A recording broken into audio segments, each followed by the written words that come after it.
What is up, mi gente? It is your boy Luis Martinez, and today's episode of MiGente Show is going to feature a chat with local producer and filmmaker Scott Oram. Sophia and I will be talking about their movie Bloody Anniversary, as well as talking about what it takes to make an indie film. So tune in, check in. We're also going to be talking about some trailers that dropped this week, all the chisme that's meant to be chismed. By Latinos for everyone, MiGente Show live and direct. So tap in, tune in, say what's up in the chat. We'll be live here in a moment.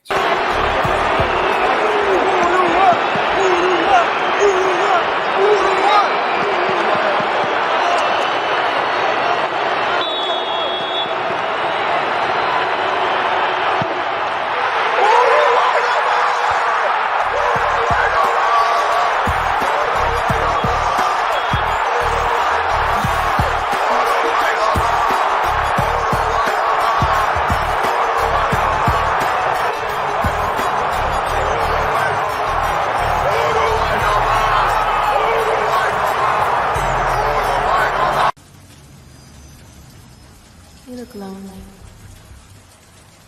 I can fix that. You look like a good job. Ready? Go. Go.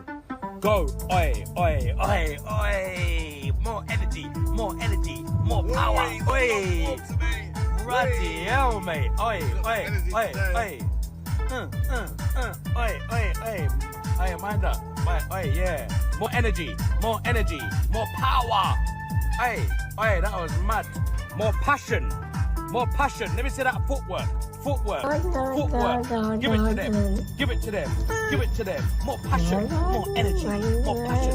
More energy. More energy. Well, and this is more energy. Oi, oi, you know what oi, this is. oi, oi, oi. Where the good times happen. Whatever it is, it's not right on the teleprompter. I don't know what that is. I've never seen that. No, there is. We are going to do Sting, yeah. Okay, but Okay. yeah, I can't read it. There's no words on it. Okay. Honey? Sure. There's no words there. To play us out. What does that mean? To play us out. Sting is going to do, it's a video, Sting video. What is... For credits. I don't know what that means, to play us out. What does that mean? To end the show? Yeah, yeah. All right, go. In 5, 4, 3. That's tomorrow, and that is it. Okay, in 5, 4, 3. That's tomorrow, and that is it for us today. And we will leave you with a... I can't do it. Okay. We'll do it live. Okay. No. We'll do it live. Fuck it.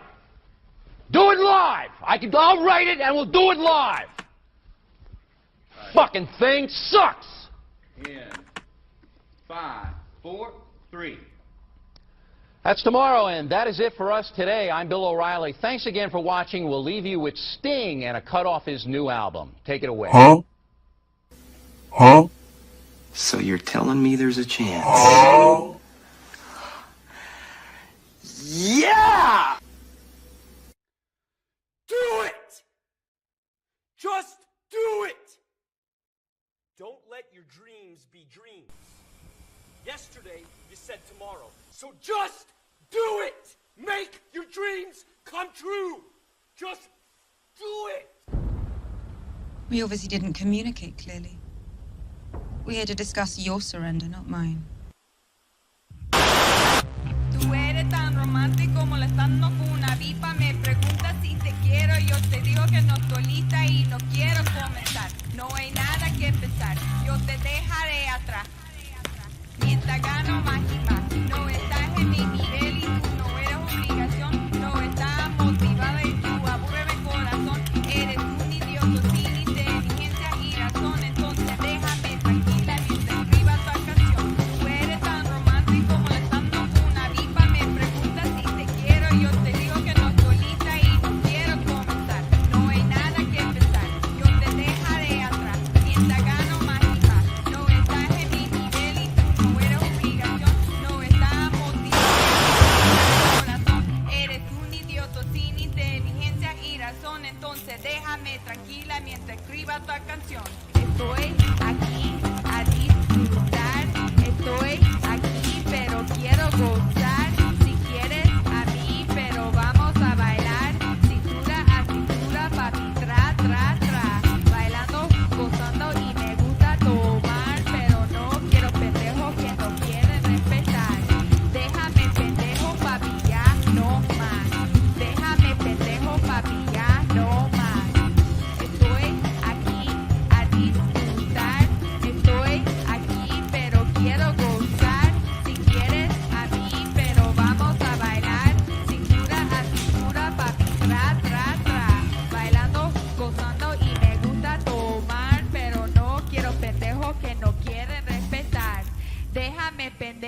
papi, ya no más. Déjame pendejo, papi, ya no más.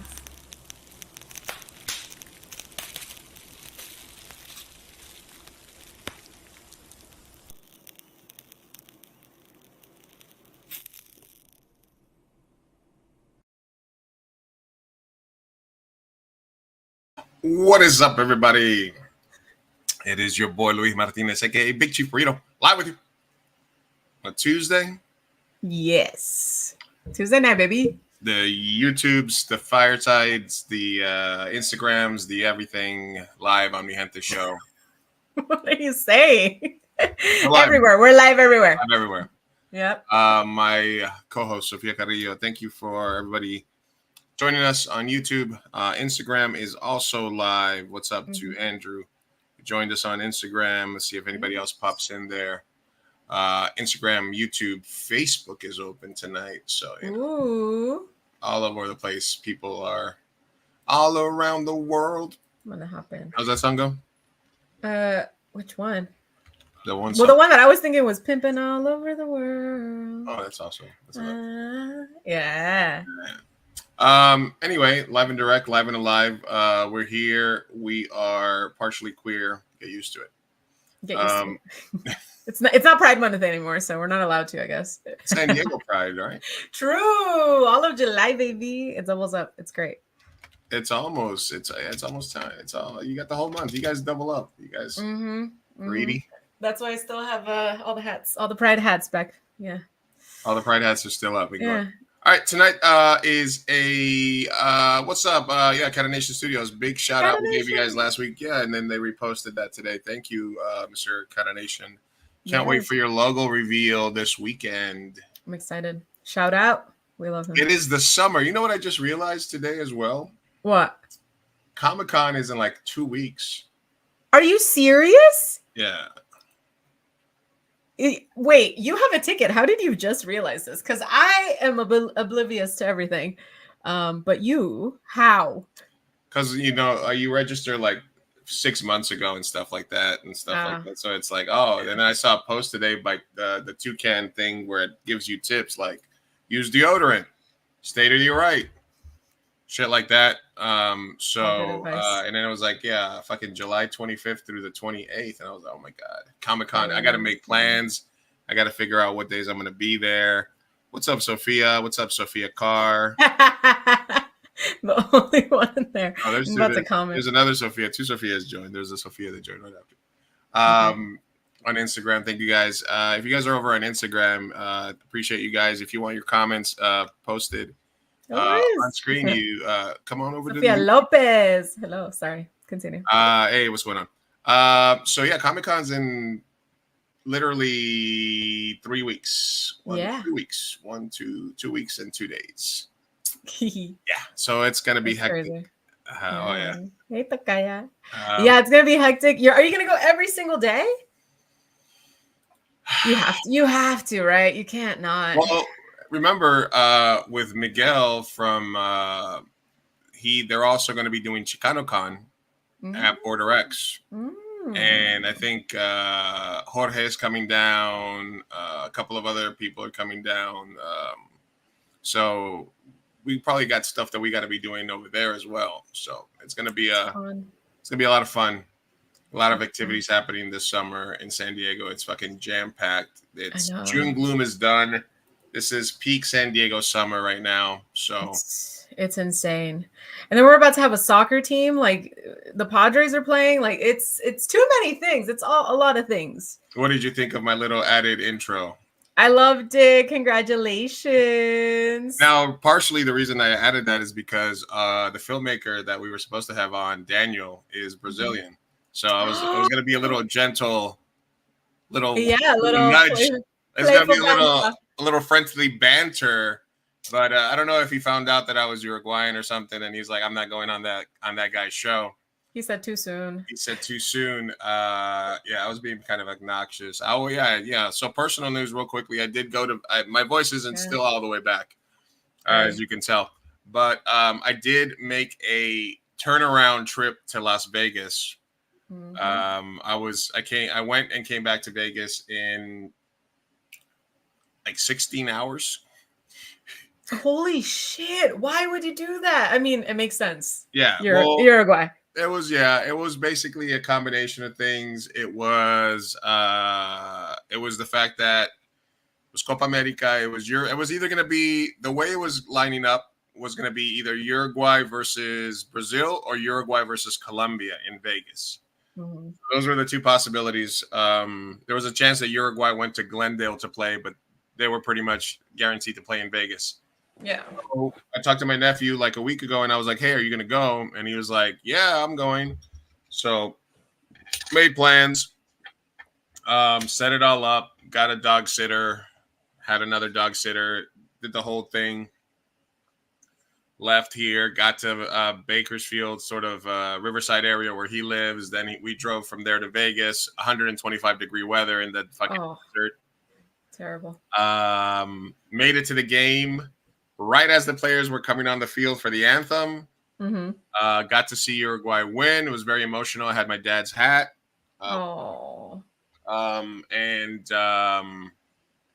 Then got some White Castle and drove right back. Oh my God, that is a mission. But then if you saw at the end of that clip, like I was super happy when it happened. And then at the end, it was that realization that now I had to play Colombia. And as always, you were there when we were filming a movie and then had to take a break mid movie shoot because Colombia was playing Uruguay in the World Cup. Yeah. And you know, half Colombian, half Uruguayan. So that's kind of like, it's heartbreaking. That's going to be the point of view of realizing that your two home countries are going to play each other and it's not going to be a fun time tomorrow. But it doesn't eliminate the fact that it was a bucket list item. I got to watch the team. I got to hang out. It was had great seats. It was fucking awesome. So that's my personal news. That's awesome. Yeah. Anything happening with you this week or? Slow news week for me, man. I mean, I got to hang out with family. Went to the beach. Because a little bit of tea. I got to go to the beach because every time that someone quits that place that we used to work at, we celebrate them. And so somebody quit and everyone's quitting. It's just at different times. You were so full of life when you started there. You were like, this is for me. And it was so nice because we were like talking about it. We were like, wow, we were so naive. But everyone's leaving. And so this was another one. And we celebrated and she got a job in Ecuador and she's going to be moving. And so it was very sweet. And another one is going to quit in a month or so. She got a job in Ireland. So everyone's moving abroad. You did say broad. You did say broad. Yeah, did say broad. Yeah. So it's exciting times, but yeah, a lot of celebrating my loved ones. And that was pretty much it. Honestly, nothing too crazy. My life is very calm now. It's kind of boring. Glad to hear. I know. I'm excited, actually. I like it. So a lot of things are happening in San Diego this summer. One other thing that's happening in San Diego this summer, this week, actually, is movies. Movies. All kinds of movies are happening. I've seen all of them. You've seen every movie? AMC Stubbs premiere, whatever membership, baby. I've been living at the movies. I should have mentioned. We saw a movie together. We did. We saw Kinds of Kindness. Yeah. I went back the next day and I saw Quiet Place. I've been living there, man. I want to see Long Legs. Yeah, I've been. I go there at least once a week. Something that we've done in the past, the San Diego 48 Hour Festival is coming up next week as well. That's a lot of fun, obviously, for a lot of people that like to make movies. But we also have some local filmmakers that are premiering a feature movie that they made here locally. So they reached out, asked us about having part of the team on to talk about the film, and we were lucky enough to have the one of the producers from the project join us. So let's have him on, talk a little bit about it. Welcome to the program, Mr. Scott Oram. Yay! Welcome, Scott. Thank you very much for having me. Appreciate that. Yeah. I saw you back there vibing with the intro. Oh my gosh! I was like, you always look at people's reactions, huh? I have the poster on my cell phone, so. Oh, got it. All right. So we did want to talk a little bit about the film, and kind of how you got to that point. But let's show people the trailer. How about that? Ooh, Good start.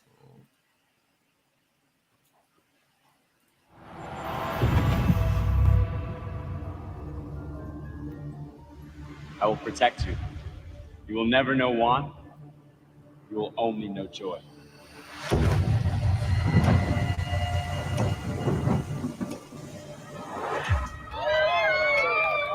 It's our 10th anniversary, and I just want it to be perfect. Yeah, like my life. It's a big room. You have this in the playroom to do whatever you want with if you buy it. Satanic rituals, whatever floats your boat. I hear you're selling the house. Yes, thanks to you. What's your asking price, Ryan? I need the full $3 million. That's how much he owes. Eddie Lane sighting.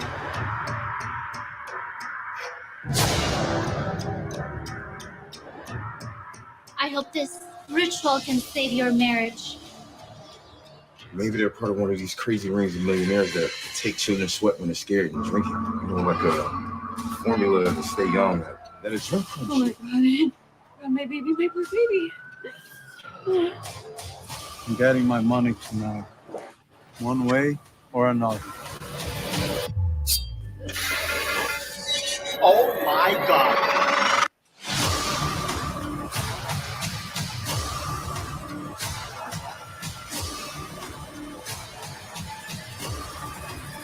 Sometimes you can be married to someone for 5, 10, 15 years and never really know who they are.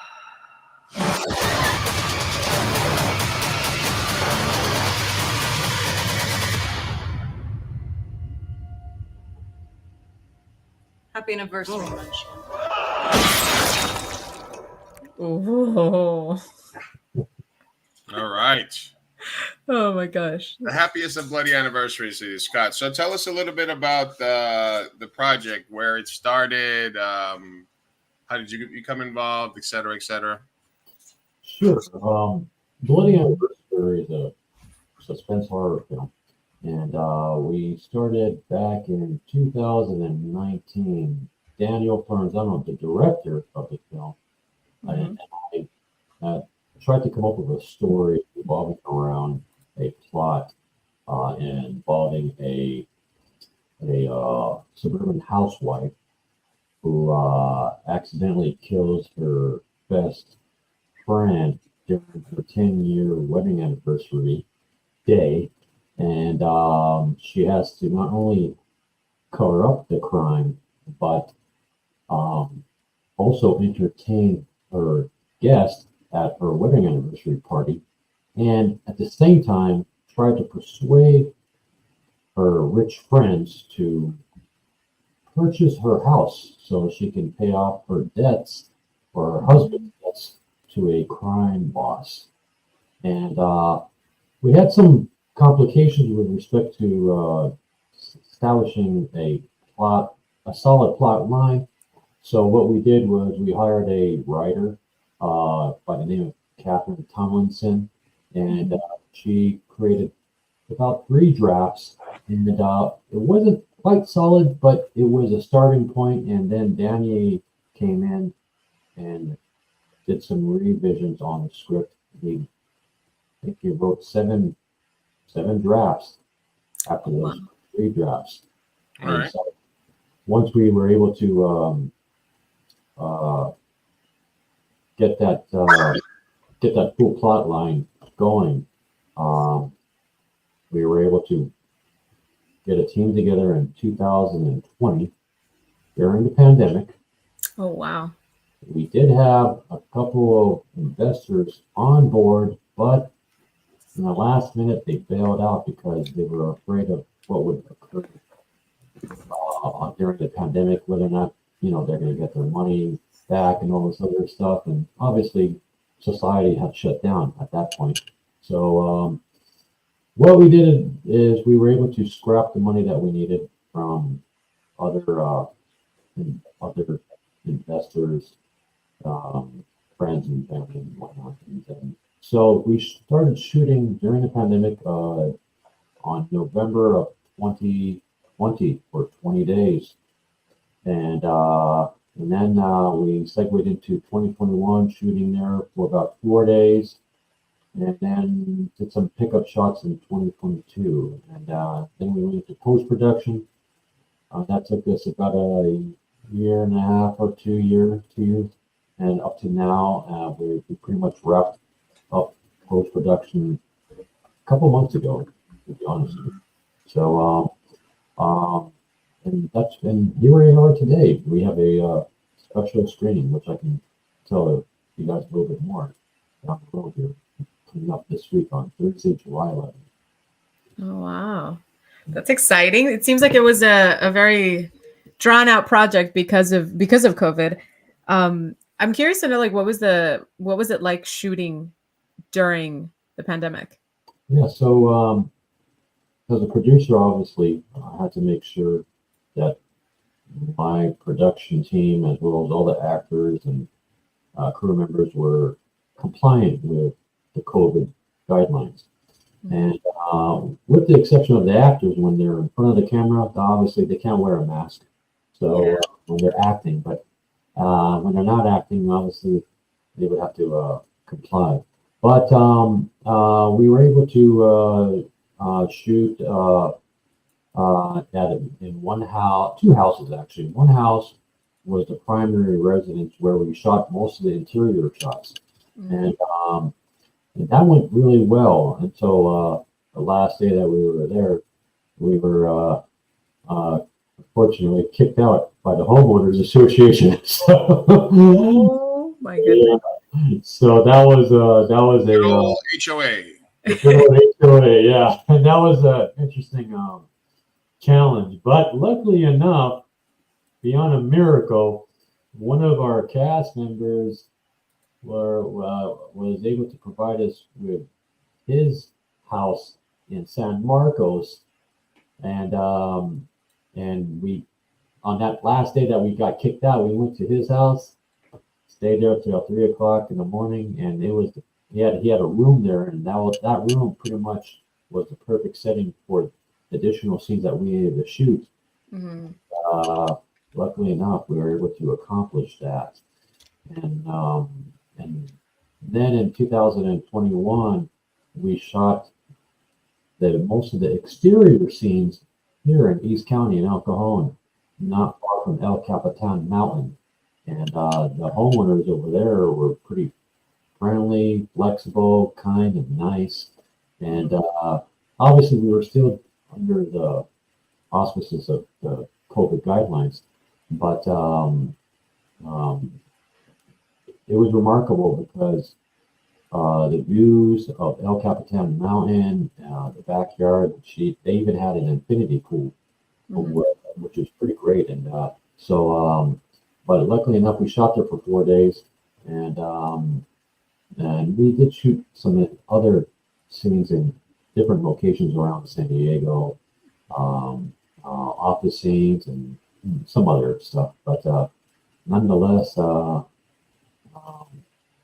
those were the challenges that we had to face.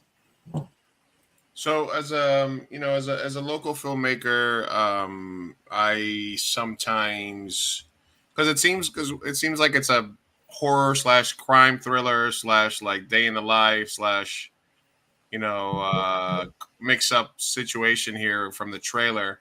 At any point where you guys did you guys feel that it was too ambitious of a project? Was this always going to be a feature? At any point did you guys think about scaling it back? Or I mean, obviously 7-8 drafts is a lot to rewrite.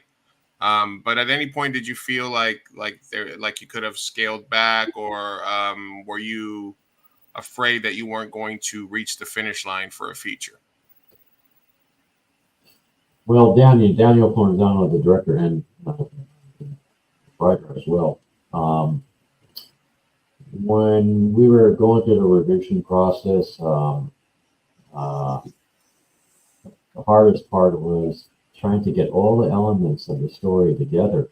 And there are numerous other B stories and C stories inside this film, which makes it very interesting for an independent film.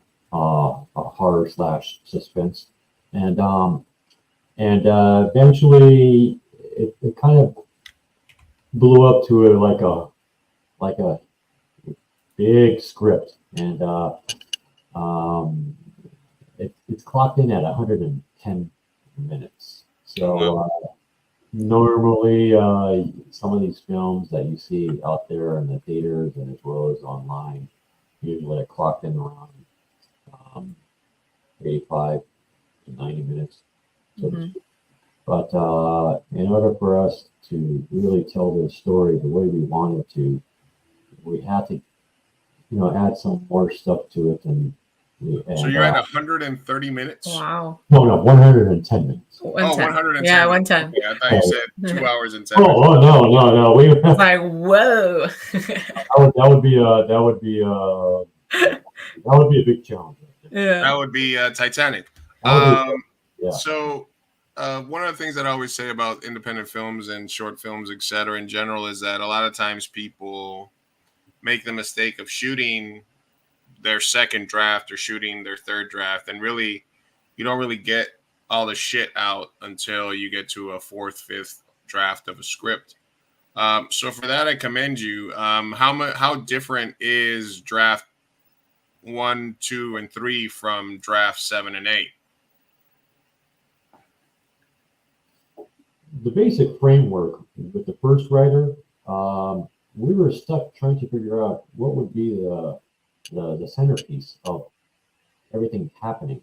At that time, we couldn't figure out that centerpiece, and thankfully enough, the first writer, she established a wedding party, and where all hell breaks loose. And so then Danny came in to extend that and put in a B story and a C story.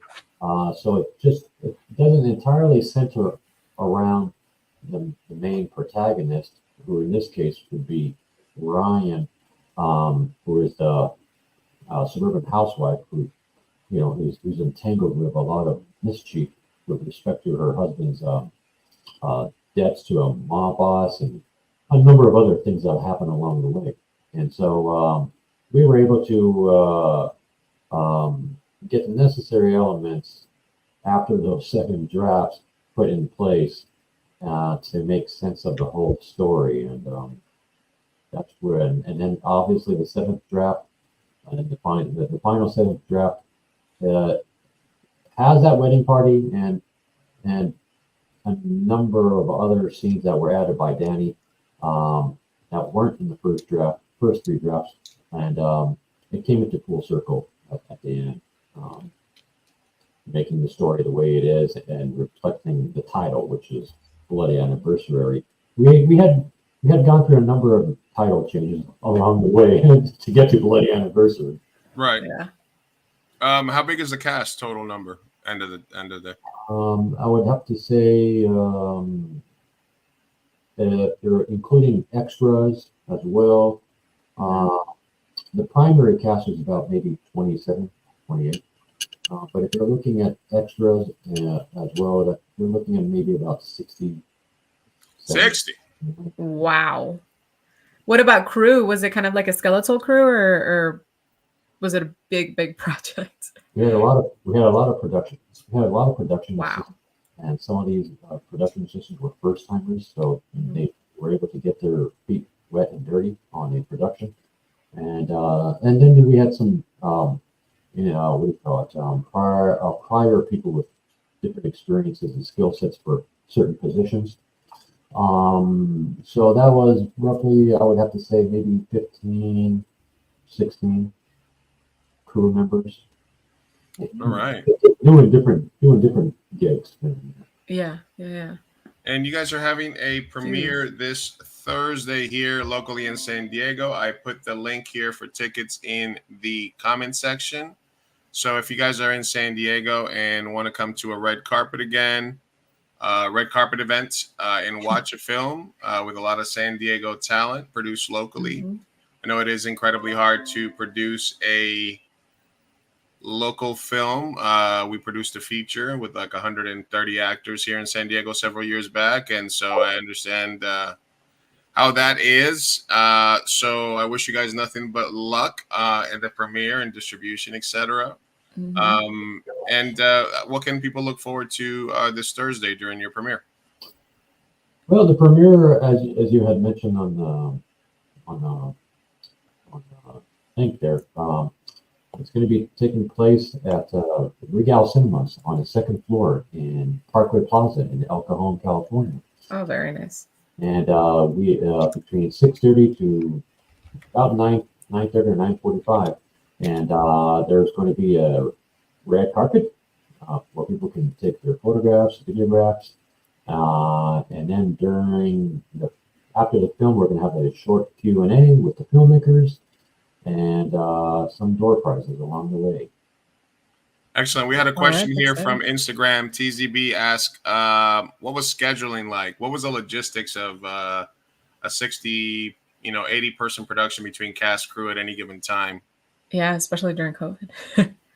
Yeah, so we were fortunate enough to lock in a month in 2020, which was November, where most of the production took place. And then 30% remaining took place on the latter year. But during the first course of the production in November 2020, we were able to find the cast and crew that were mostly locally and work with their schedules and our schedule combined. Things were very smooth, and so there were some hiccups along the way, as expected in any type of production.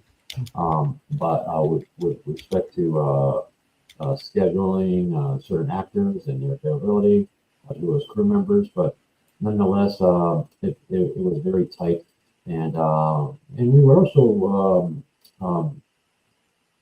able to hire people outside of San Diego. Very few actors coming from New York, Arizona, Nevada, wow, and some of them obviously from LA. But majority of the cast and crew were stationed here in San Diego. Oh, very nice. Yeah, and so the scheduling, everything worked accordingly. Obviously, there were, like as you guys have experienced, the hours on set can vary from 10 to 12 to 15 hours a day. So I was, we had a lot of people to feed for sure. Yeah, that's a lot of 7-Eleven pizza. I'm sorry. Yeah. We had one day of pizza, and we were able to scrap food from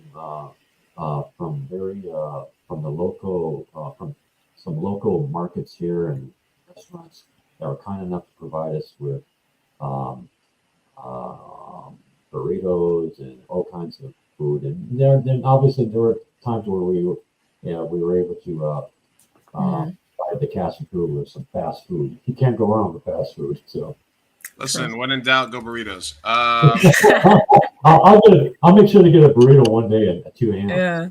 Bonzo says the trailer looks wonderfully schlocky. Now, that's another question, because obviously there's a feel and look to the trailer. It looks kind of like, I don't want to say like B-movie-ish, but it does have some elements of like schlock, things like that. Did you guys at some point, were you looking at the footage and did you decide to just sort of steer into the curve in terms of just like, hey, let's go for this sort of aesthetic, or was that the idea all the way along, or was just it was a product of kind of like limitation and seeing where you were at? No, that was the idea all along. Getting all these scenes in place and trying to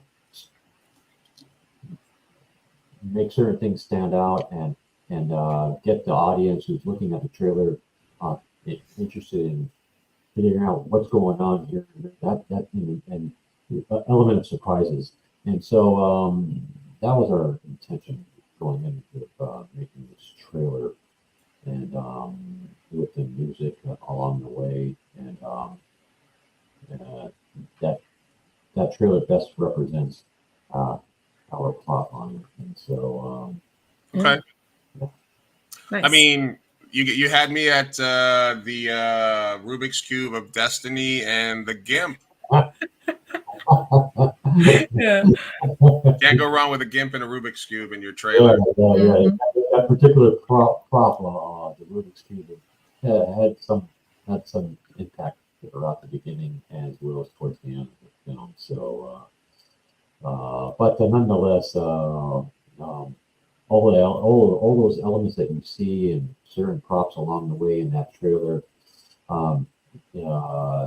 were crucial to making that trailer to tell a story within that trailer from beginning to end.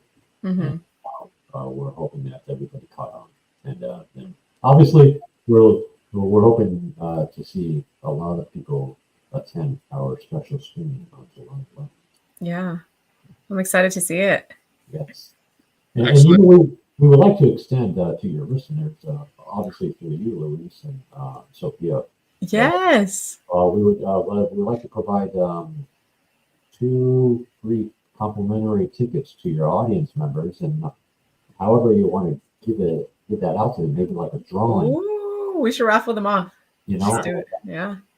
Just let us know who the 2 people are, and send us their information, and then we'll be more than happy to input them in our ticket database and bring them in when they come. Yeah. All right, awesome. yeah. Thank you. We'll use the giveaway tool during the rest of the show, and if you guys want to be entered into the giveaway, we'll just make them do hashtag bloody. Yeah. There you go. If you want to take it, hashtag bloody in the comment section.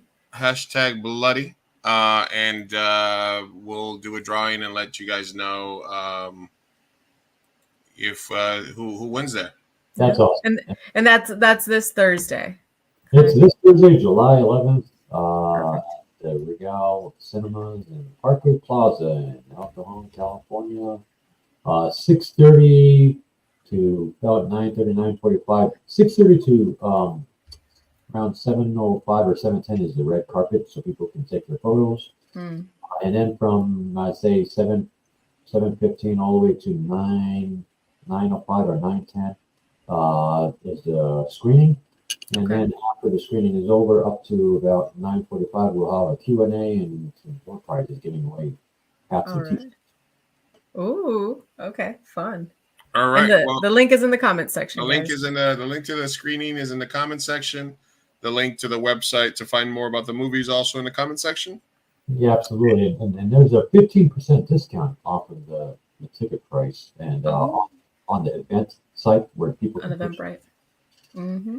If they go to the student, senior, and military section, they'll be able to apply the discount code, which is above that section, and then follow the prompts thereafter to get that discount applied.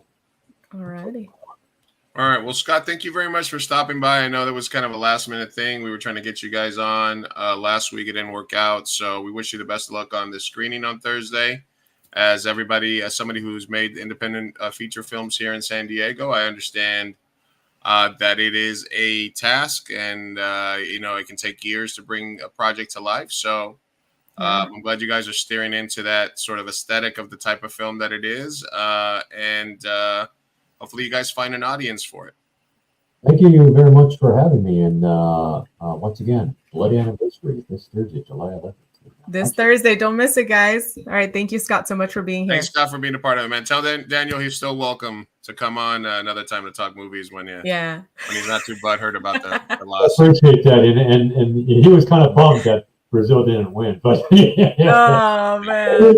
But I had an intro all ready for him and everything, so that's all right. Next time. Thank you. All right, guys. There you go. All right, that was Scott Oram. Bloody Anniversary. I mean, local filmmaking is tough, man. So It is, man. And also, like, the fact that they got started in 2020 and it's now 2024, like, oh, geez. It's just so hard to make a film. Yes. And that is an insane cast and crew. Like, the amount for 2020, I shot a music video in 2020, and it was a very skeletal crew, and even that was like just using the PPE and everything, and like it was a task. So I don't know how they did it with so many people, but it's definitely a task. Mm-hmm. I mean, listen, man, we've been there, so I wish I could go. Honestly, just to kind of see what it is, because obviously it looks like a mishmash of things, and it looks like it's meant to be that way. So yeah, it's definitely like an overlapping of genres. Yeah, I don't know why I expected more like of straight horror, but I'm like, oh, there's a lot of like thriller and yeah. So I mean, listen, a lot of what makes it bloody. When you say 27 people in the main cast, I'm immediately I'm like, all right, that's a lot.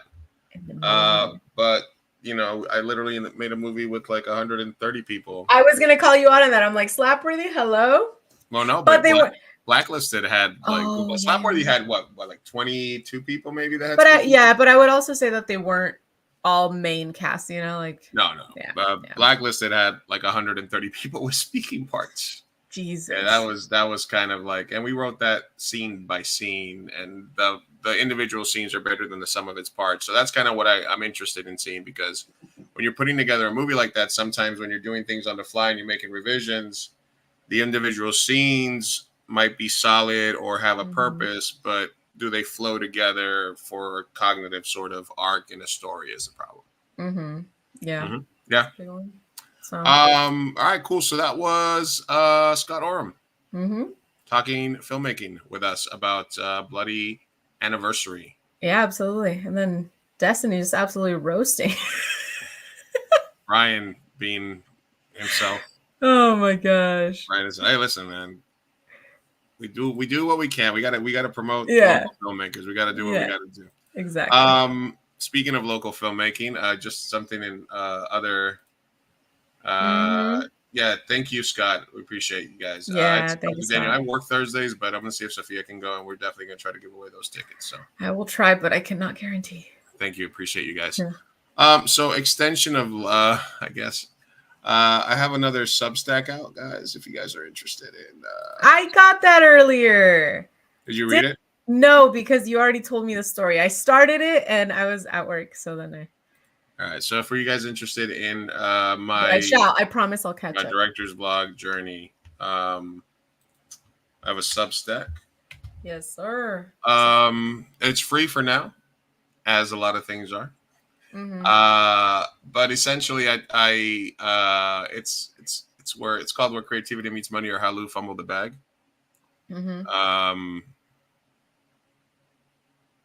Yeah. Oh, sorry. No worries. And essentially what I don't know if I mentioned this to you, but a few weeks ago, and you guys can read more in depth about it.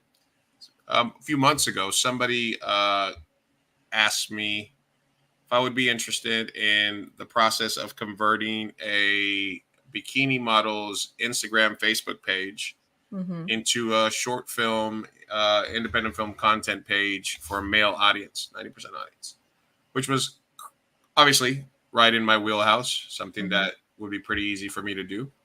So I had a couple of meetings with the money person for this, and told them some ideas, told them some projects that we had that might be a fit, told them where we could find some existing content to put on the site, gave them some ideas for rollout. Everything was going good. And then they showed me some of the scripts that they had been working on themselves with some LA writers. And I just couldn't hold my tongue. As you do. Because, listen, there's a thing, and this has happened with a couple of other filmmakers. Well, they'll bring a project to me, and I'm into it, and then, oh yeah, hey Lizzie, thanks for stopping by. Yeah. Yes. I'm now in Otay Ranch in 3 stories up, and heat rises. Heat rises. It's not very cool here right now. Oh my gosh. So, hey, thanks for checking in. We're going to have Lizzie in for a pop culture check-in next week. Yeah, we do. Let us know when you're free. You know how on SNL they do those like judges sketch shows. Like they'll do like a sketch show about like a judge TV show. Mm-hmm. So he had this idea for this thing that was really crappy, and it was just about this judge that was like a no-nonsense judge. But every single line was the same thing, like the judge being like, I ain't got time for this. And we're just going to do these things fast. And that was just the only beat of the entire script was that, just over and over and over and over. Mm-hmm. And I was like, all right. And then he had this idea about a robot dad. And I was like... Are you able to spoil these things? Yeah, don't worry about it. It's fine. Okay.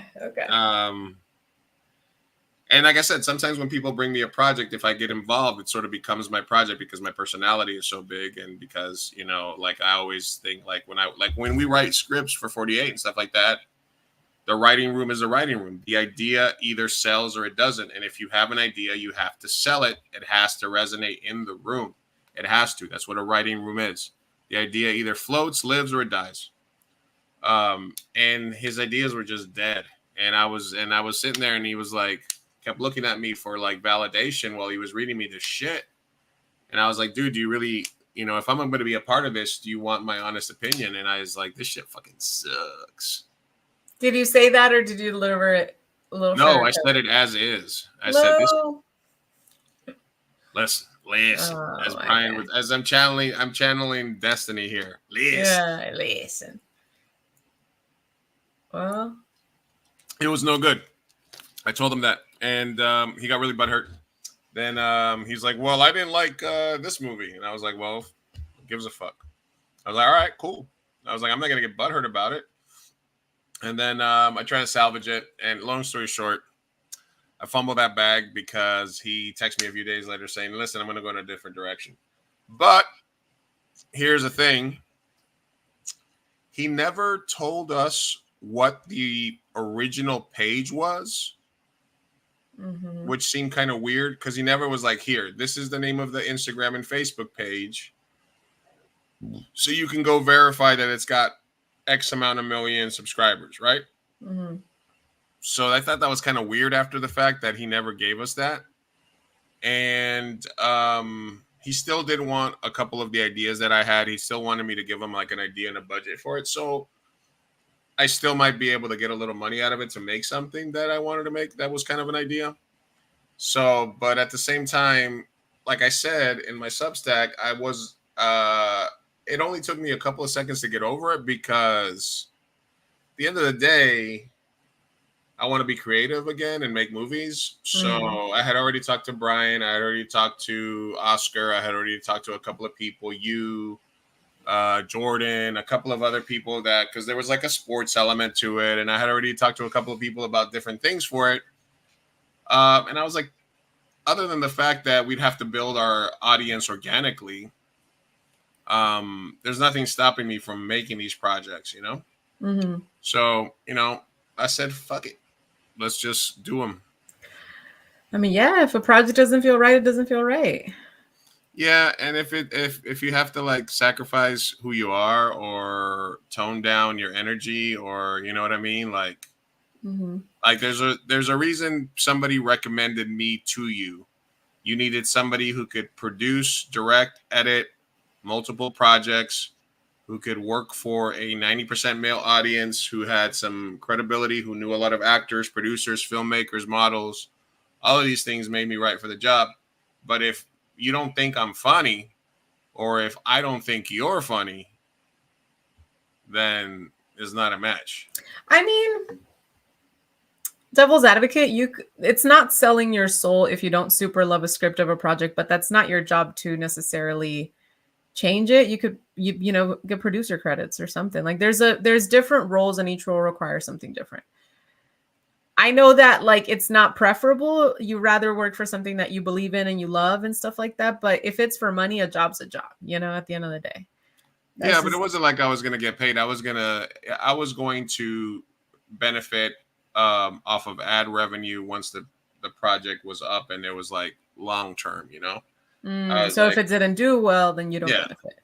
And if the scripts that we were putting out and if the money we're spending is on crappy, you know what I mean, like crappy sketch. It's a gamble. It's a gamble. Yeah. So I'm much, I can still sort of be like, hey, listen, I'll do this project for you. We'll put it on there. We'll see if it goes. If I can get some money out of it just to make something, I'll be happy. Even if it's not there. But the main thing for me was giving me a vehicle to be creative again. So, but we have been like, I'm doing stuff for the shop. I'm just, getting back into it. So we're gonna be making some moves here pretty soon, getting some stuff happening. Oh yeah. After it stops being 90 fucking degrees here. Yeah. We gotta make some moves, man. All right, guys. So thank you everybody for joining us today. We're gonna be here checking in on a couple of things that are happening. A couple of things that happened on the internet today is the reaction to the Gladiator to No Money, No Honey. Absolutely, Bonzo. Yeah, Bonzo, he gets it. The reaction to the Gladiator to trailer. Yeah. What was your initial thoughts when you saw this? Pedro Pascal. 2 Pedros. Wow, 2?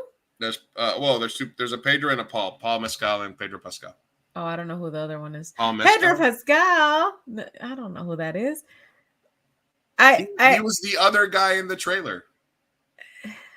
He was the gladiator. There was other guys in the trailer? There he was like the main gladiator guy. Wow. Didn't notice. Sorry. You don't know who Paul Mescal is? I'm just kidding. Let me see. Not off the top of my head. I like his last name. Oh yeah, he was there. Yeah. People were like drooling over him. He is a nut. I'm looking at his film repertoire. I know nothing about this man. Okay. Who is he? He's an actor. Clearly. No, yeah. Know nothing about him. I don't think I'd thirst over him. He's Irish. I might thirst over his accent. Okay. I haven't seen him speak aside from the trailer, which was a lot of yelling. It looks good. I'm going to watch it. I love the Roman Empire. When people meme about like, oh, a guy's Roman Empire, I am that guy. I love Roman Empire. Shit. Do you often think about the Roman Empire? I do. I went through a phase where I studied a lot about the Roman Empire for no reason, for absolutely no reason. The same way you go through like phases where you're like, I'm gonna deep dive into World War II, World War I, stuff like that. But as I haven't watched Gladiator, the first one, so what? Since this is brand new information to you. What? Pompeii. Thank you. This is why I went to Naples. Pompeii, Mount Vesuvius. Yeah, I mean, I'm all about it, man. I went through all the ruins. I love that shit. No, I have not seen Spartacus. I don't know. I'm less interested when men are fighting, I like to know what happened. But for example, in the Colosseum, I did the tour of the Colosseum and the Foro Romano, and I was a lot more interested in the Roman Forum than I was in the Colosseum. I found that boring. I was like, cool, this is where there were games and people died. But the Roman Forum, there was history, there were houses, there was things in a city, and it was alive, even though it was dead. Anyway, you know what I mean? Am I alone on this? You're into it. You like Gladiator. You're into it. You're into the like, we are Sparta. I don't know. I mean, the Spartan pedophiles kind of situation, Let's train the young boys to fight and then fuck them. Yeah. Oh, yeah. I'll watch. Yeah. This is, I'll watch it. I'm just not like stoked about it. There's a lot of that. Like, you know what trailer I cried at and I was absolutely stoked? Beetlejuice. Like, that's my Gladiator 2. When it came out, I cried. Because it just, I love it. Some of the things, one of the things that, because I saw it on Twitter trending. I was like, oh, the trailer's out. So I go and I watch it, and I'm like, fuck Denzel. All right, cool. Bob, It's a thirst trap. Oh my God. And then I'm like, all right, you got the I love Ridley Scott. I love Denzel. I love your boy here, Pascal. Yeah. And then Chile.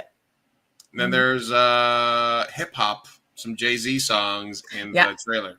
That was awesome. That was freaking awesome. And then one of the main things that I saw were people were like, "Why is there rap in this trailer?" That's what they listened to back then. I'm sorry to break it to you.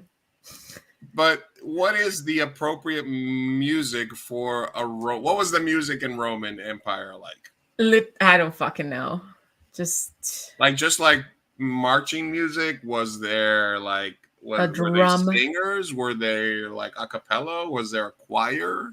Mm-hmm. But you're not also why does that matter? Like every movie trailer is gonna have a soundtrack that has nothing to do with the like time. If it had been Welcome to the Jungle, like every other movie trailer, like no one would have said what would be the difference? What would be the difference?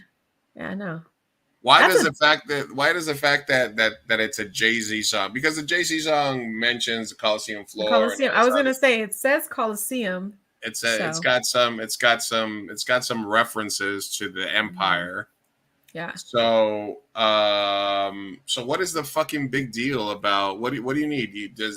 Because there's nothing period piece about that, right? Yeah, I agree. Whether it was rock, whether it was fucking a score, whether I don't know why people are even focusing on that. Honestly, I didn't think twice. I was like, this is cool. Yeah, me neither. I watched it, but then people immediately like nitpick it, like, why does this have hip hop? Why does the one nitpick that I saw, it was a meme that was something about like about how like the filmmakers don't allow like natural sunlight now. And there were two pictures like side by side of the first Gladiator and this one, and how it's like everything they soften sunlight. And I was like, that's a good point. Why do we do that nowadays? Have you seen that meme? About sunlight? Just literally natural sunlight, yeah, and how it changes a shot, and how nowadays it softens. So it makes for a different shot. I don't think I have a preference, but the natural sunlight looked pretty fucking cool. I'm like, yeah, why do we do that in editing? Why do we do that in post? I don't get it. Clint Eastwood is, I think he's a filmmaker that uses only natural light. Yeah, it looks badass. I think I enjoyed the natural one a little more, but yeah, whatever. That was a good commentary. I didn't know what movie it was until you told me Gladiator. I was like, oh, that's the movie they were referring to. So you haven't seen the first one, huh? I haven't seen I'm sorry. I'm uncultured swine. Yeah. But I've seen Beetlejuice and I'm excited for the second one. Listen, if I had it my way, this would have been Beetlejuice 2 trailer because I'm stoked on it. Yeah, and then this is true. Make movies bright again, Dizzy. Thank you. Yes. And this all came to a culmination and TV shows have been doing these as well during Game of Thrones last season too. Yeah, it was all so freaking dark and softened. And then they're like, no, it's your TV. And it's like, no, you need to light some shit. There's a way to make shit look like it's dark, but still see it. Mm-hmm. Yeah. Right? Exactly. I'm trying to find that. Yes. I'm still going to go see it. There was another trailer for the... You're not? I'm gonna go see it. Yeah. Okay. Yeah. Yeah. I was like, literally, my thread was, oh, here, I'll just pull it up because it was just funny.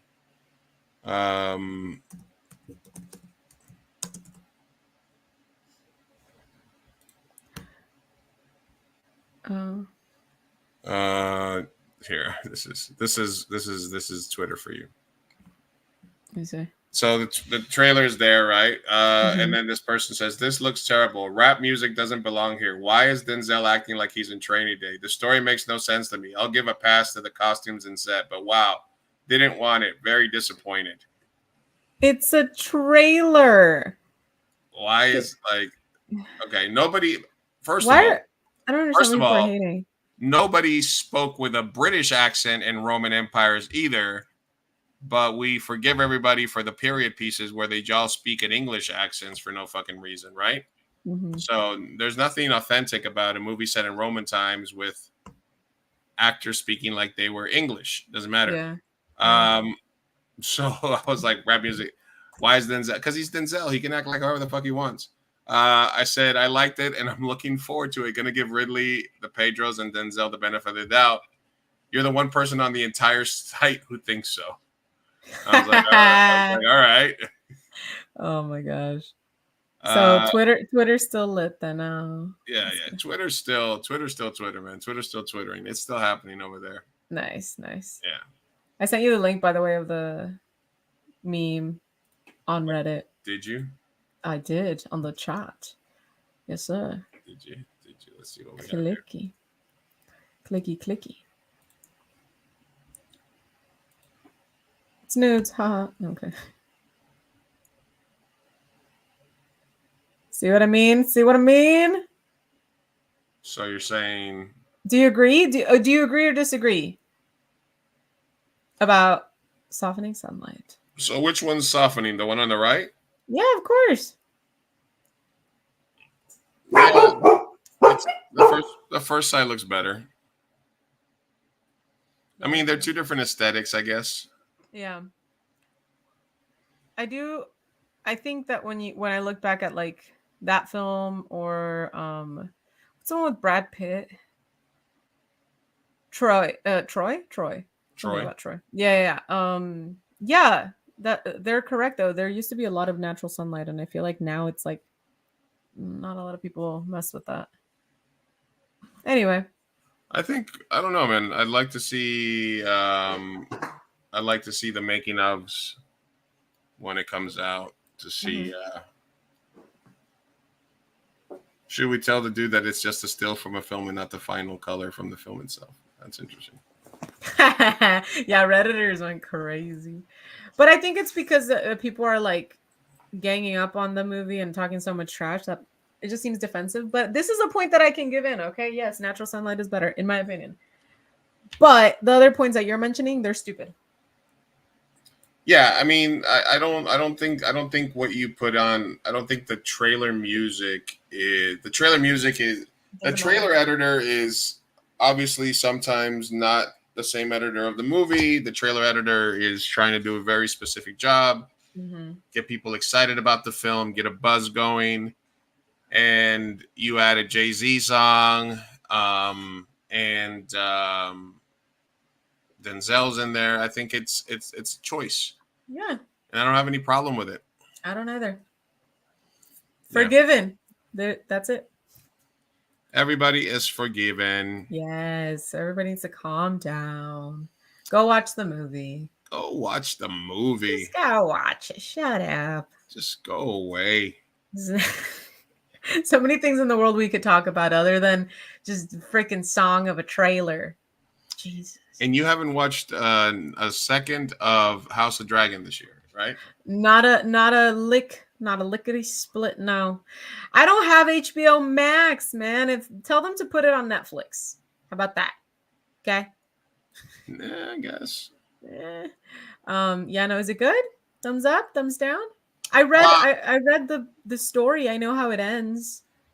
Well, yeah, that's what I'm saying. That's why it's interesting to go over with you as a book reader because we both know the story. Yeah. It's a good one. It's a good one. It's an interesting one. It's the Dance of Dragons. It's a Shakespearean tragedy, I'll say. It references well, next week we'll talk House of Dragon. I will be so silent. Well, there's sites where you can go Dizzy, are you on Reddit at all? Are you on the Free Folk Reddit? Because do they spoil it there? Do they? Well, Free Folk was where we would get all the back in the day where I would get all the spoilers for. Oh, I know. My friend sent me there what was that episode that was really dark and all the craziness happened with the White Walkers? That one. Oh, so good. I got it spoiled. It was good. I think I sent that to you. Was it you? It was you or Josh? One of the two. You were both were always. Okay. I got Max. Hey, there you go. There you go. Hey, Bonzo. All right, I'm sold. He got me. There you go. That was all it took. That's all it took. Say less. No, there's a Free Folk Reddit, Liz, where that's just the Game of. It was before. It's where before during Game of Thrones, they would have all those long lens shots of the sets and the videos. It's basically where people who were book readers who didn't give a fuck about spoilers would go talk about Game of Thrones as it was going. So it was unfortunately where I learned early on how the last season was going to end. And every episode I was like, oh, God, hopefully those leaks are wrong. Hopefully the leaks are wrong. and then every single episode, like the leaks were right. And it was like, oh God. I don't know why you So would do bad. that to yourself. So bad. But sometimes they would leak episodes early, and that was sometimes awesome. it was where it was the best place to be during that time. It was a glorious time to be in the free best culture. of times. But for this show, there's basically the same in terms of leaks and stuff, but there's a lot of people that are just disappointed in, like they did Blood and Cheese or Wine and Cheese. Is it Blood and Cheese? Blood and whatever the little segment of the thing. Blood and Cheese, and people were mad at how they did it, what they changed about it, because the story of the Dance of Dragons is told from two narrator standpoint, which neither one of them is supposed to be 100% reliable. It's supposed to be a combination of the stories. It's kind of get an interpretation because they're two people telling the story that were there in various places. So I think what they're going for is like this is what actually happened. Not from the narrator standpoint. So they're making a lot of changes.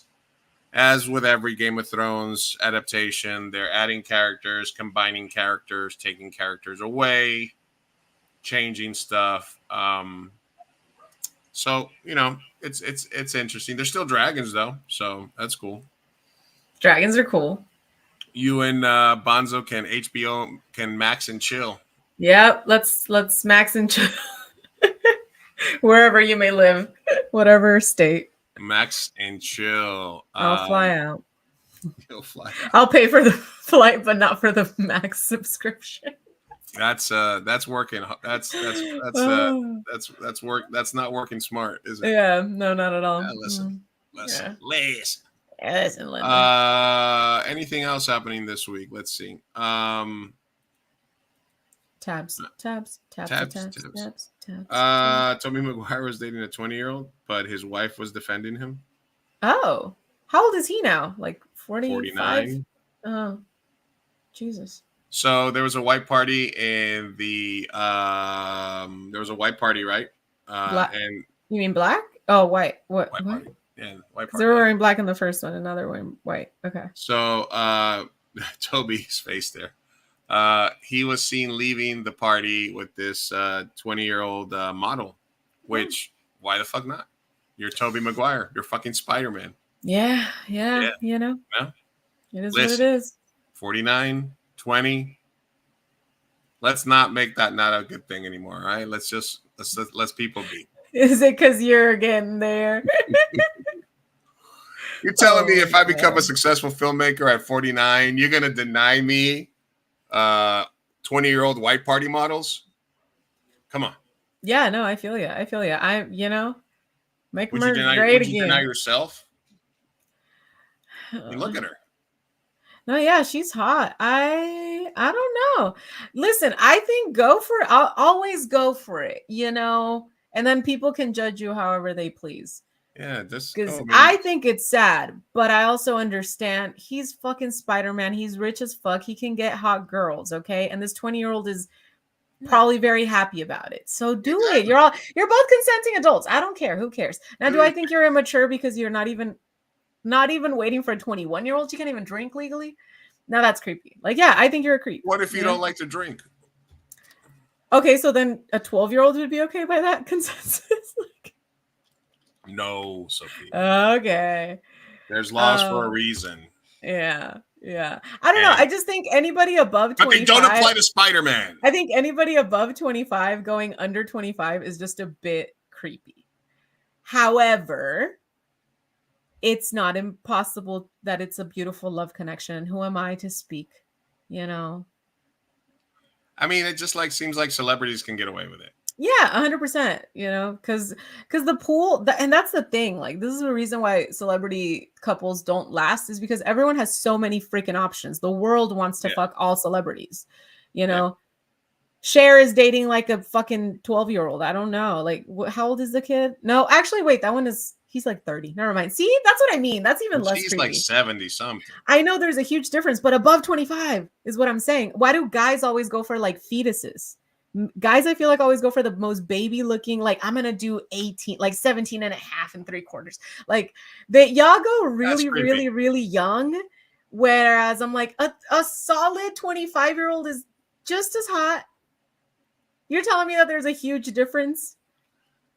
Mentally there is, but physically I'm like, there's really not. So I don't know why everyone just keeps going for the 19-year-olds, you know, like why? No, because even if you're talking about like, oh, base fantasies, like most of the 25-year-olds that you're jerking off to are pretending to be 19-year-olds, right? So then do that. Get a Right. young looking 25-year-old. Like that's what I mean. I'm like, I don't really hate. I don't know. Like I said, what I've always said is that as I look at our Instagram feed. Wait, where is this? What I've always said is that I think dating and hooking up are two different things. Absolutely. Yeah. And that's where I'll be like, so I would say, like I said, I would never date a 19 or 20-year-old because I feel like that would make me look bad. And it's, you know what I'm saying? Like it would just be a bad look for a person of my age because of the age discrepancy, power dynamics, all that stuff that's more in play these days. Yeah. But if there's a consenting 20-year-old that's hot and I'm a celebrity and she wants to fuck me, then I'm not going to deny myself that. Yeah. Because then you go back, then you're going the other way. Then you're taking away their power by saying they're not allowed to want to fuck, daddy. Oh God, I hate every second of this. I hate it all.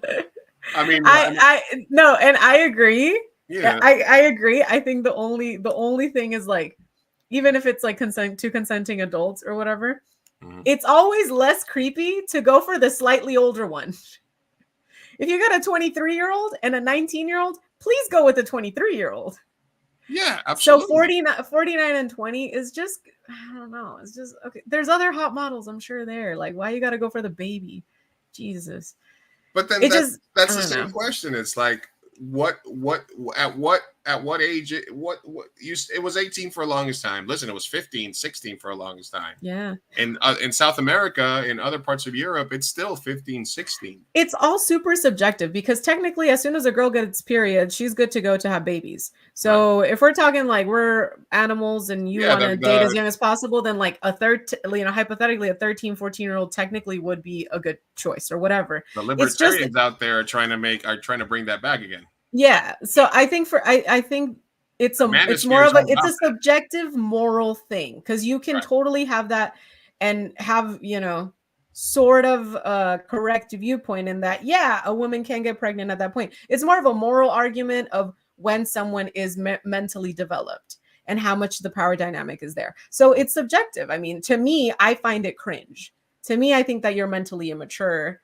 Or there's not that there's anything wrong. I get it. A 20-year-old is hot. I can totally agree with you. I would fuck her. Like, that's amazing. She's hot, right? But would I also kind of feel icky about it? Absolutely. That's fucking weird. I don't know. Huh? That washes off. No, like, I don't know. All right. Yeah, So you know what I mean? Like, I don't know. It's more of a moral question. Let me give you a scenario then, all right? Yeah. So we win an Oscar 2 years from now, all right? Uh-huh. We meet on the Oscars red carpet. I have a 21-year-old supermodel on my arm. Okay. How are you silently judging me, or are you like, go Lou? Neither. I'm not gonna be like, yeah, bro, fucking high five. I think that's weird. But I know you pretty like well, so I wouldn't also. I'd be like, yeah. That's happening. Good for you. Do it. Yeah. But I wouldn't be like, hell yeah, bro. Like, all right, okay, you wouldn't do that. But all right. Yeah. Now, you're hitting 30, right? Yeah. Okay.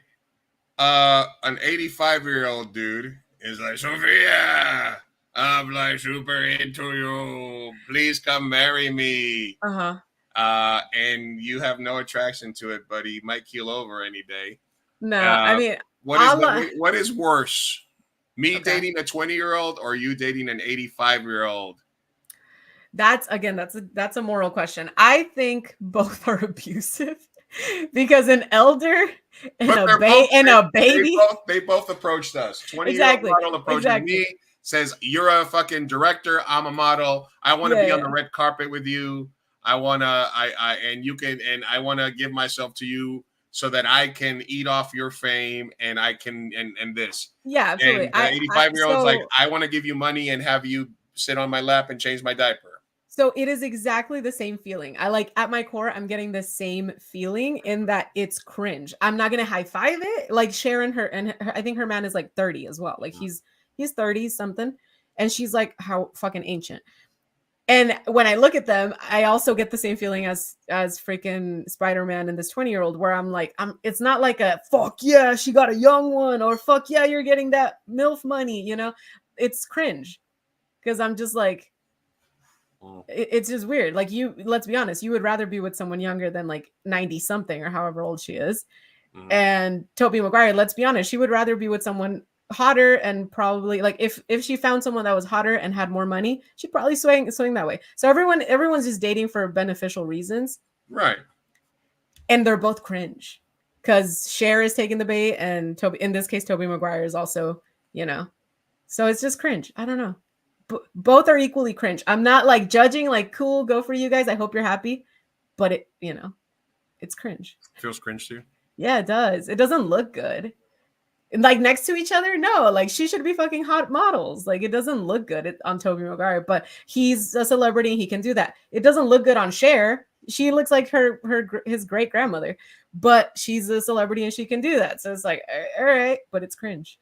I mean, it's just like, is the juice worth the squeeze? So for me, it would be like, if say I'm 49 and I'm dating a 20-year-old model, and there's a lot of good that comes with that, being with a 20-year-old and just fucking having fun, and knowing that she'll be tired of you in a little while and move on to another rich dude, and you can just sort of not have any sort of commitments or strings. And for me, a lot of it is that, you know, I find women my age very boring and annoying to me. And I'm a guy in my 40s that's in my second adulthood. So I act and I feel a lot younger than I actually am. So when I look at my dating apps and they're like trying to match me up with like 45-year-old women, and I'm just like, oh my God. That's crazy, because like I find 20-year-olds boring. No, I'm not looking. I'm not trying to match with 20-year-olds. I'm like 27, 28 to 35. That's like I'm like half your age plus 7 years, right? So that makes the youngest that I can honestly really date right now would be like a 30-year-old, maybe 28, 29. 27 is probably the lowest I would go. See, we're getting to the above 25.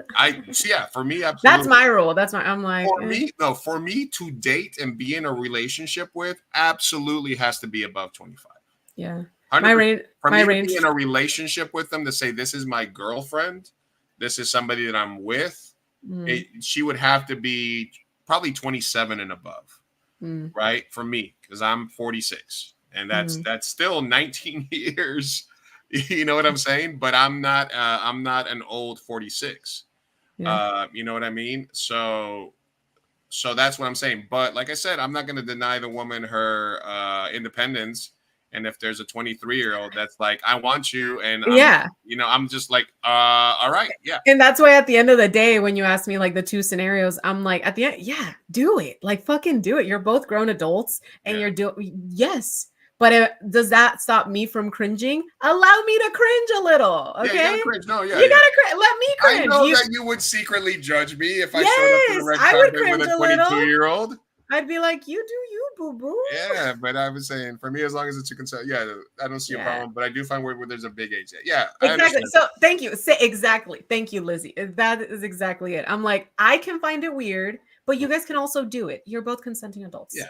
Have at it. And like I said, things change, roles change, perceptions change. And like I said, there's countries in South America, Mexico, Colombia, other places where, you know, even families, mothers and fathers will see a 35, 40-year-old man and be like, here, meet my 16-year-old daughter. You know, she's, you know what I'm saying? And it's completely fine in some cultures to this day.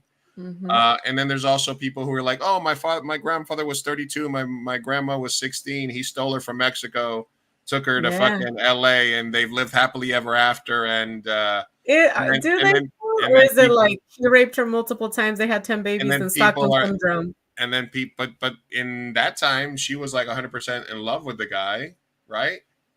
don't You don't know. know. You don't. We don't know. Can we ask Grandma? Grandma, were you in love with him, or did he kidnap you? Yeah.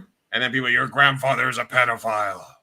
Your Yeah. grandfather is a groomer, rapist, pedophile, and you should go smack him and throw away his war medals. It's like, what? Yeah. Yeah.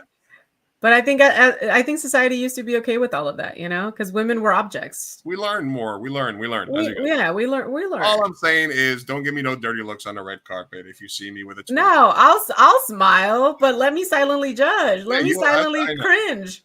All I right, well- have the right to cringe. Damn it! All right. Well, plot twist. So even though this picture is I will incriminating, say this though. I will say this before we move on. He's looking good. Like, look, he's working out. Good for him. yeah, he's fucking Spider-Man. Yeah, but he was ugly when he was younger. I don't know. He looks a little more muscular. She's a piece of ass. I'm just gonna say that. Go for you, Spider-Man. Even She's if he model, was just of course. walking her to the car. So basically, the reason that this became an issue is because apparently there's a plot twist in that Tobey Maguire's ex-wife Jennifer Myers slams rumors the actor 49 is dating a 20-year-old Lily Shee. So basically, he was seen exiting Michael Rubin's white party together on 4th of July. An Instagram troll asked Meyer 47 why Maguire was banging someone 3 years older than their daughter.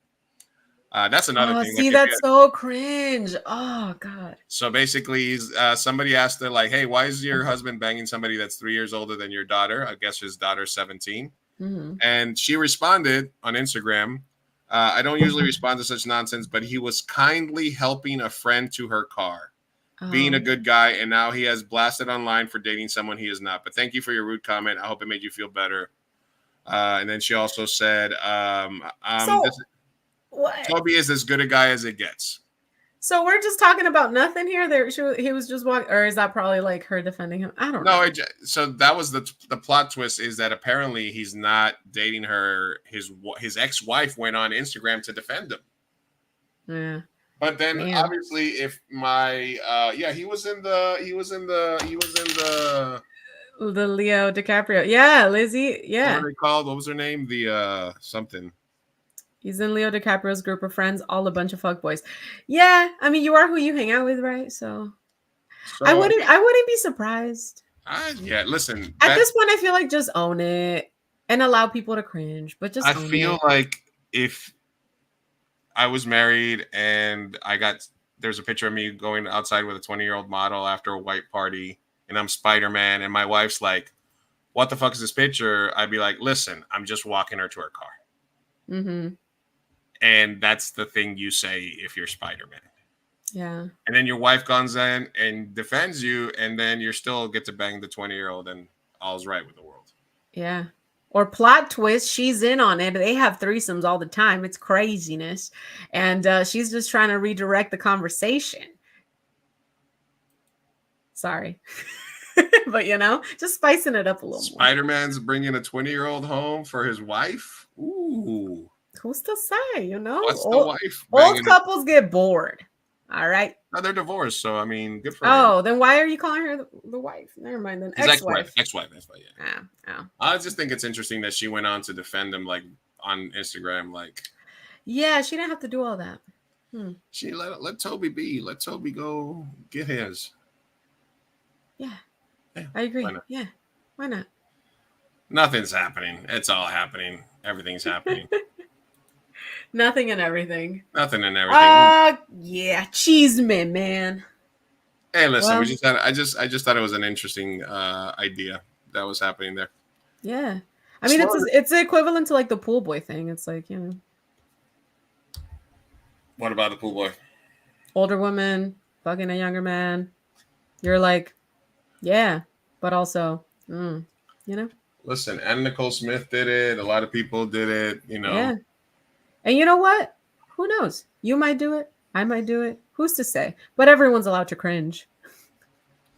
Everyone, listen, man. We're not yucking people's yum as long as it's legal, as long as it's consenting adults. And like I said, for me, there's a big difference between dating and manipulating somebody and just spending time with people. Because in that sort of relationship, you're both getting something out of it. Yeah. Yeah, like if they were dating, she gets to go on red carpets, she gets notoriety. It's transactional. It's transactional. Yeah. And also you never know, because in even perfect looking couples, like the beautiful, white, blonde, blue-eyed couples in Instagram and everything, you don't know what's going on behind closed doors either. So you don't know if there's Sometimes manipulation, it's murder. violence, murder, bloody anniversaries. Sometimes there's a evil Rubik's Cube that the gimp Yeah, is. that darn Rubik's Cube, man, every time. Anyway, yeah. So All that's right. caso cerrado. That's all I have time for this week. I'm all out of energy for talking about the world and crazy people having sex with 20-year-olds. Yeah, yeah. Wait, no more tabs? Are you? No, I didn't have any. I didn't really have a lot of tabs. Oh, okay. All right. I mean, Well, I had the thing about Gladiator. Let me see if I had anything else here that's left over. I had some other stuff. Well, I had- Biden did that interview that was so fucking crazy. He was like, I was the goodest. Oh my god. Oh, we don't have the energy to talk, but just the fact that, oh my god, he's in cognitive decline and he turned into Trump. It's quite fascinating because now he's like, I'm the goodest, man. Who's gonna help? NATO no one can do it like me. I and I'm defeated the best. Medicare.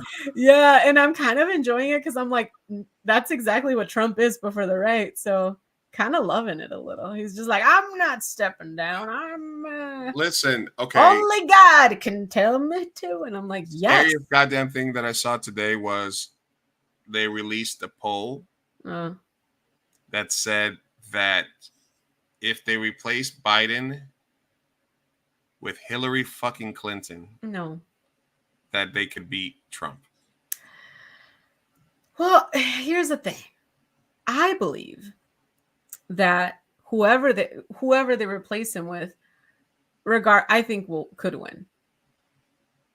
I do. I think we do need to do a deep dive at some point on the Project 2025 stuff that's out there, because there is a lot of shit out there. Because where it stands right now, listen, Conspiracy Lou is saying this is just the powers that be saying, all right, we got 4 years, you get 4 years, we get 4 years, you get 4 years.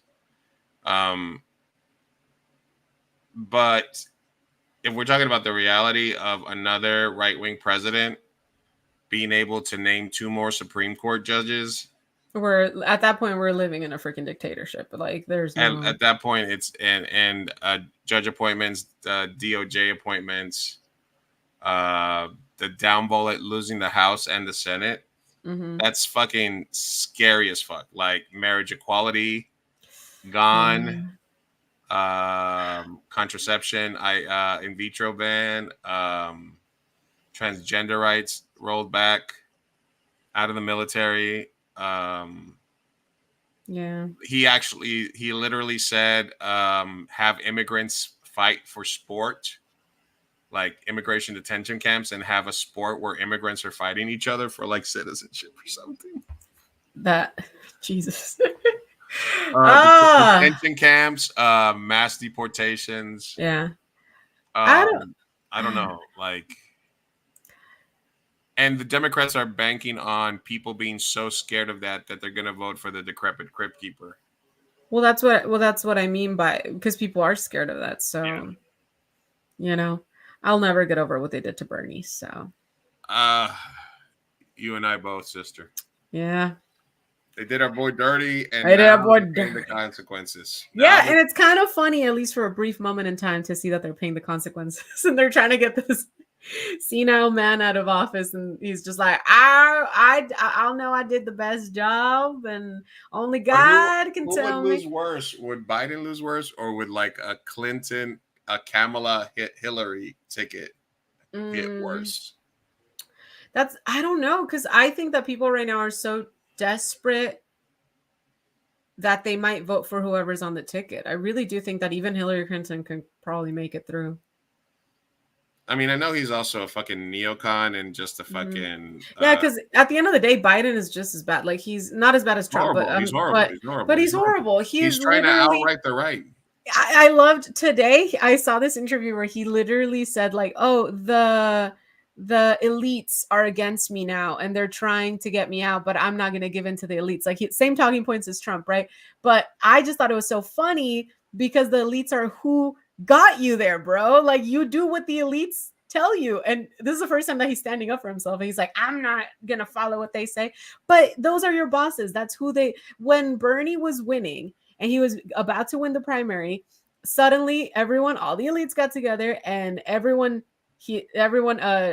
dropped out, came together and coalesced and just said, support Biden. Support Biden. Biden's the guy, not Bernie. Biden's the guy. Or with Hillary with the fucking super delegates. Yeah, and it works. And guess it works. what? Yeah. Guess what? You know you're ahead, Bernie, but guess what? We just came up with this thing. Super delegates. Yeah. They're worth more than your delegates. And the thing is, I hate it, but we do live in a fucking capitalistic oligarchy, so they will win. They have the money and the power. And for this brief moment in time, I am enjoying Biden just being like, fuck the elites. No one's going to take, because he's going to get out. Like, let's be honest. He's going to do whatever their bidding is. And if they want him out, he'll get out. Look, listen. But he's putting up a fight on camera. He's like calling into CNN. Like, it's amazing. How good must it be to be fucking president? Like, you're 80-something fucking years old. Just go to Delaware and relax. Ride the train. I think it's just the power. Because, yeah, I was talking about that with my dad, and I'm just like, I would have been retired at 60, you know? Like, with that amount of money, like, it's not that good to be president.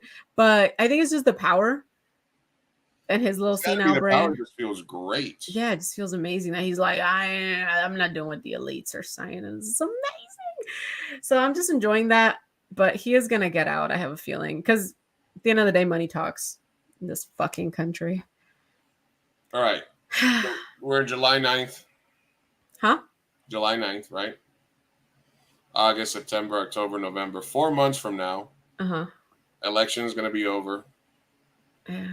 What are we going to be talking about on a Tuesday? Probably elections, yeah. But are we talking about, I can't believe this old man pulled it off. I can't believe Gavin Newsom is our new president. Yeah. Hillary came out of the fucking closet with her hot sauce. Yeah. I don't know. I think in any other time frame, I would have said Trump might win or Biden would stay. But since other countries are doing the opposite, like France just elected like a far left candidate after having a centrist. And it's because everyone is so fucking frustrated. In Mexico, you got the most left, and it's a woman president. I think if all those things weren't happening in parallel, yeah, and then England. So working party, right? Yeah, exactly. So I think if all those things weren't happening in parallel, I wouldn't say this.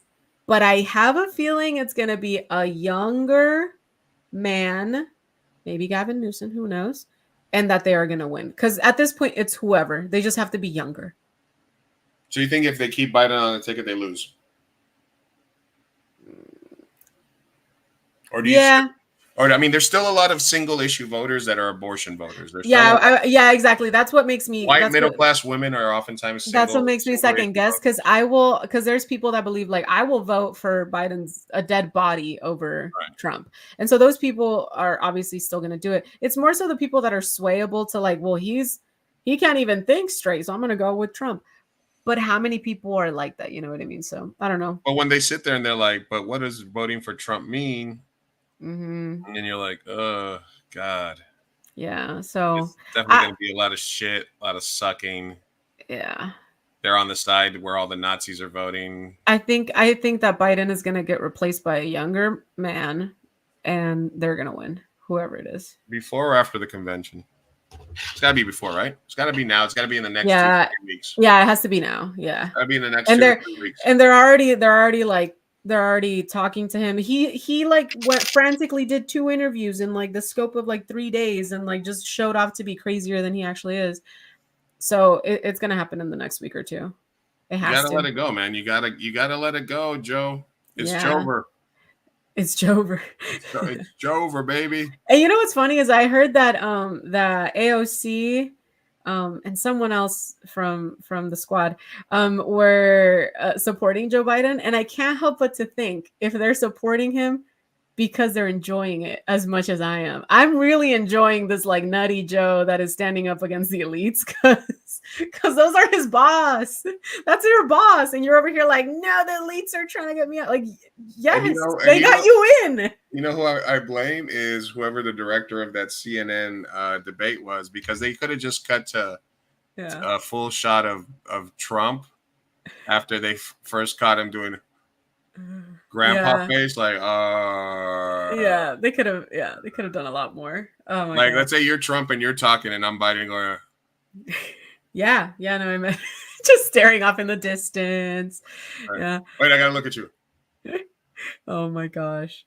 Yeah, see, Sophia lies. She lies. I'm the one that hates the immigrants more than anybody. He can't talk. I mean, it's in the next couple weeks. Mark my words. Are you all right? So your prediction? I don't know, man. I'm so scared that they're just getting line. Because but everything you see, the party people are just like, I'm supporting them until he's not our candidate. I'm supporting them until anything else. Yeah, and their staff is against them. The donors are against them. That money dries up.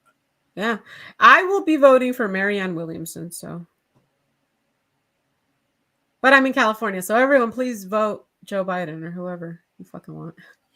God damn, it's so cringe. It's talk about cringe. Yeah. It's so fucking depressing to say vote blue no matter what. Yeah, like, it's freaking it's terrible. Like we really need dirty.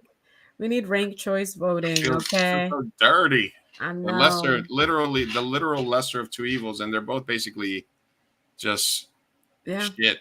And I hate it because we're such a big country. Like if we could all just like come together and vote for like a third party person, that'd be cool. But listen, South Park got it right all those years ago when they said every election is a giant douche versus a turd sandwich. Mm-hmm. And Trump is a giant douche, and anybody that if it's Joe Biden and Kamala Harris, that's your turd sandwich right there. Would you be more excited about? I mean, Gavin Newsom. Yeah. I mean, he's like I said, he's a neocon politician. Yeah, like, it's all. He's a hypocrite. He's a fucking. Yeah. I mean, I'm excited to just continue this shitstorm and have as many Democratic votes in there. So the thing is, the elites do run it. It's the DNC.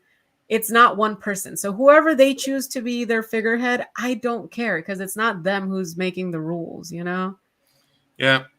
So but anyway. Yeah. This has been what do we call this? Hellscape Watch. Yep. Jesus. It's just, Jesus. It's so horrible, man. It's like, oh, I feel so dirty. I know. You know what? Let's just keep it on the local government. Todd Gloria, what do you think about him? He's a lovely man, isn't he? Vote for who do you have for her? What is the water board? Water board? I don't know. Local water board elections, school elections, shit like that. Yeah, vote local. Focus on that, guys. Focus on local. Those make changes. Listen, when in doubt, just put the fix in. I mean, if the 2020 election was fix this one. Yeah. Whatever you need to do, just count the votes right. And I don't know. The only other thing is, well, if they push him out, does Kamala demand to be at the top of the ticket? She could, but she also follows what the DNC says. So if they say no, not you, then it's not her. The minute they said drop out and support Biden, she did. And she was leading, I think above Biden, right? It was like Bernie. No, maybe she was just like below. She was breaking it. It was her, Biden, and Bernie. And Bernie was like beating everyone out. And so they were like, fucking drop out, support him, and you'll fucking be Elizabeth VP. Warren, Pete, Oh everybody. yeah, Elizabeth Warren, Pete Buttigieg, like everyone was just breaking that side that Elizabeth vote. was the one that fucking that was the edge. Was that the one or was it Kamala? It was that one because Kamala dropped out earlier. Yeah, what am I saying? It was Elizabeth Warren. Elizabeth Warren, because she had some points. Oh, and you're right. That was the knife in the back. I think I went off freaking ran on She was Instagram. the closest to Bernie in politics, and she ate it. She ate the Yeah. food. I hate it. It all happened in one day. I remember vividly. I was so mad. Just because I hadn't felt a single fucking drop of hope ever since that day. they disenfranchised us twice, every 4 years apart. Yeah, and the thing is, I can forgive 2016 because we didn't really have a shot in hell there. Like the polls were just not in our favor. Mm-hmm. But the one after that, Bernie was leading, killing it. Yep. Anyway, whatever. Oh well. Anyway. Boomers will die. Gen Z will be disenfranchised, and hopefully they're mad enough to vote for not the right, but the left. So we'll see. Think so? I hope so, but people can get radicalized either right or left. So if Gen Z gets radicalized right, then Trump is back. If Gen Z gets radicalized left, then we have a chance to get somebody like Bernie in, and AOC, somebody else. But that's going to be what, like another generation? Not another generation, but another election? Not this one, the next one. More boomers need to die. How about that? Taylor Swift, where are you? Yeah, for real. Tell your minions to help. They can all vote now. Anyway, yeah, that's what we need. All right. Well, that's enough for us for today. Yeah, that'll do it. That'll do it. We're depressed enough. Yeah. We've reached the part of the time where we have good discussions, interesting discussions, and then we make ourselves cry. Yeah. But thank you guys for everybody that tuned in over on Instagram, Facebook, YouTube. Thanks for our guest, Scott, Bloody Valentine, Bloody, Bloody Insurrection, Bloody, she could win with all her fans. Listen, we're going to talk about it with you next week. How about that, Lizzie? Vote for Taylor Swift. Yeah. Swifty. Hey, but put Swifty at the top of the ticket. Why not? Let's go. I'll vote for her. We'll talk about that. We'll have a pop culture check-in with Liz next week. More MiGente Show. We'll have our Patreon page up next week for you guys that want to help us out. Mm-hmm. Everything is happening. All good things. Thank you guys for hanging with us tonight. We'll be back live, hopefully. Yeah. We'll do better next time. Hasta luego. Peace out.